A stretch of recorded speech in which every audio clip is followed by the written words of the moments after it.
Have you ever noticed when your mind gets quiet, you almost immediately go looking for something to think about?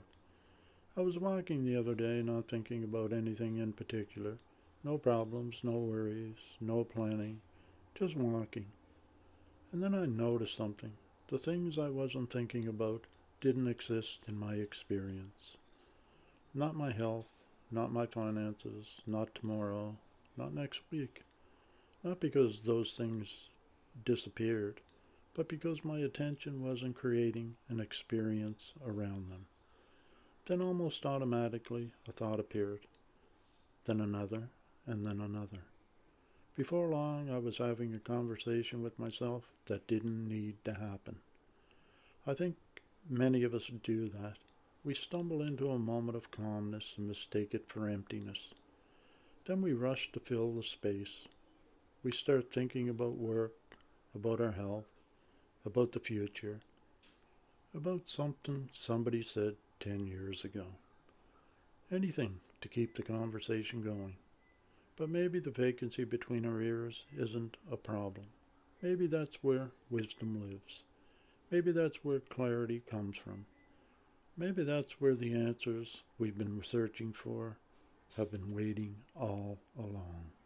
The problem isn't the quiet, the problem is how quickly we interrupt it. We build thoughts on top of thoughts, stories on top of stories, until what was once peaceful becomes crowded. And then we wonder where our anxiety came from. I spent years trying to think my way to peace.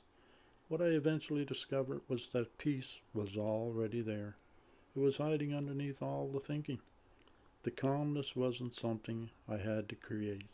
It was something I kept covering up. So if you find yourself in a quiet moment today, don't rush to fill it. Don't assume something is missing. Maybe nothing is missing at all. Maybe you've simply stumbled into the very thing you've been looking for all along.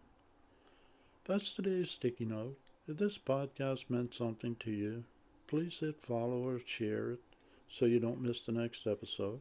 You can follow me on TikTok or Facebook. You can find me online at trippingovermyself.com. My books are available on Amazon. Thank you so much for listening to these short podcasts. Take care of yourself, and I'll talk to you in the next episode.